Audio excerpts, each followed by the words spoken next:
हरि ओम। मंगलम भगवान विष्णु मंगलम गरुड़ध्वज मंगलम पुंडकाक्ष मंगलाय तनो हरि। श्री हरि विष्णु भगवान की जय।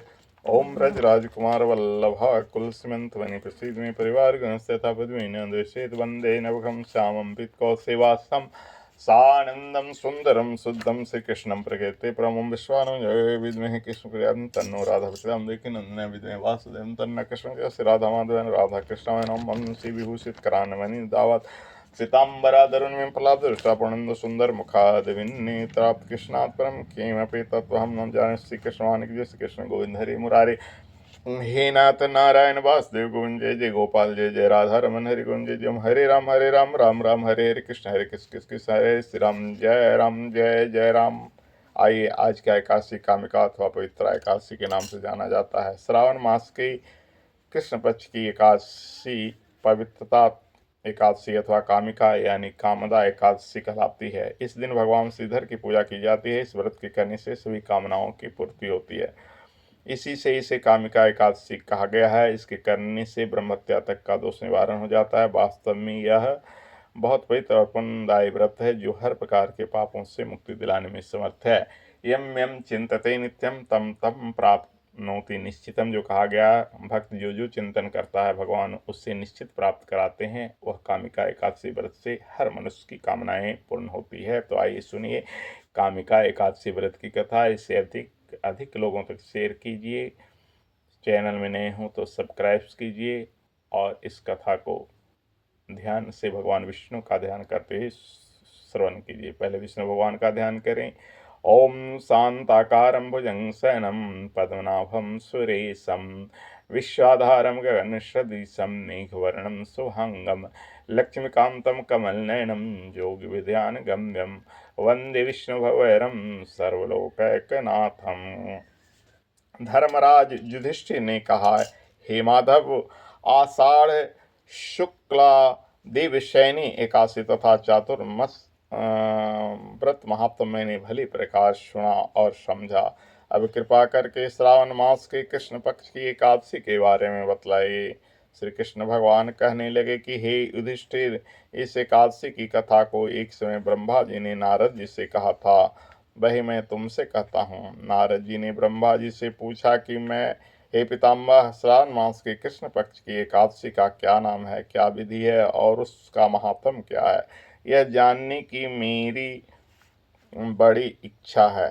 कृपा पूर्वक कुछ बतलाइए। भगवान श्री कृष्ण ने कहा, हे राजन, ब्रह्मा जी ने नारद जी को जो कुछ बतलाया वह मैं तुमको कहता हूँ। ब्रह्मा जी ने कहा था कि हे देव ऋषि नारद, लोक कल्याण की भावना से तुमने बहुत ही अच्छा प्रश्न किया है। अब मैं जो पावन कथा आपसे कहता हूँ उसे सचेत होकर सुनो। श्रावण मास के कृष्ण पक्ष की इस एकादशी का एक नाम कामिका है और दूसरा पवित्रा। इस एकादशी की कथा सुनने मात्र से वाजपेयी यज्ञ का फल मिलता है। इस दिन शंख चक्र गदा पद्मधारी भगवान विष्णु का पूजन होता है। इनके श्रीधर, हरि, विष्णु, माधव, मधुसूदन आदि अनेक नाम हैं। उनकी पूजा का फल सुनो। गंगा, काशी, नैमिषारण्य, पुष्कर और सूर्य व चंद्र ग्रहण पर कुरुक्षेत्र में स्नान करने से, समुद्र और वन सहित पृथ्वी का दान देने से, सिंह राशि के बृहस्पति में गोदावरी और गंडकी नदी में स्नान करने से भी जो फल प्राप्त नहीं होता वह विष्णु भगवान के पूजन से मिल जाता है। जो मनुष्य श्रावण में भगवान की पूजा करते हैं वे देवताओं, गंधर्वों और सूर्य आदि सभी की पूजा कर लेते हैं। हे नारद, भीषण पापों के कीचड़ में फंसे हुए और संसार रूपी समुद्र में डूबे हुए मनुष्यों के लिए कामिका एकादशी का व्रत ही उद्धार करने वाला है। इससे बढ़कर पापनाशक अन्य कोई उपाय नहीं है। स्वयं भगवान ने यही कहा कि इस एकादशी के व्रत से विप्रभाव से जीव बुरी योनियों से प्राप्त नहीं होता। इस एकादशी को भक्ति पूर्वक भगवान को तुलसी दल अर्पण करने वाला संसार में ऐसे रहते हैं जैसे जल में कमल। इस व्रत के प्रभाव से अंतिम समय में मनुष्य यमराज की यातना तथा नरक के दर्शन नहीं करता और सीधा स्वर्ग लोक को जाता है। विष्णु भगवान रत्न, मोती, मणि तथा आभूषण आदि से उतने प्रसन्न नहीं होते जितने तुलसी दल से। तुलसी दल अर्पण करने का फल 4 भारत चांदी और स्वर्ण दान के बराबर है। ब्रह्मा जी ने आगे कहा, भगवान की अति प्रिय तुलसी को मैं भी सदैव नमस्कार करता हूँ। तुलसी के वृक्ष को सींचने से संपूर्ण यातनाएं, दर्शन मात्र से समस्त पाप और स्पर्श से मनुष्य पवित्र हो जाता है। जो मनुष्य भगवान के चरणों में तुलसी अर्पित करता है वह मुक्त हो जाता है। कामिका एकादशी की रात्रि को दीपदान तथा जागरण के महात्म का वर्णन चित्रगुप्त भी नहीं कर सकते। जो मनुष्य इस एकादशी की रात्रि को भगवान के मंदिर में दीप जलाते हैं उनके पितर स्वर्ग लोक में सुधा पान करते हैं। जो गौशाला में घी या तेल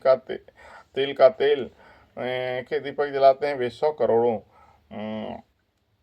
दीपक युक्त होकर स्वर्ग लोक को जाते हैं। अंत में ब्रह्मा जी ने कहा कि ब्रह्म हत्या तथा भ्रूण हत्या आदि पापों को नष्ट करने वाली इस कामिका एकादशी का व्रत मनुष्य को यत्नपूर्वक अवश्य करना चाहिए। व्रत करने पर तो सभी कामनाओं की पूर्ति होती है। इस कामिका एकादशी के महात्म को श्रद्धापूर्वक पढ़ने या सुनने वालों के भी समस्त पाप नष्ट होकर उसे विष्णु लोक की प्राप्ति होती है। ओम सशंख चक्रम सकीटकुंडलम सपीतवस्त्रं सरशीरुहेक्षणं सहारवक्षस्थलकौस्तुभश्रियं नमामि विष्णु शिरसां चतुर्भुजं। बोलो श्री हरि विष्णु भगवान की जय।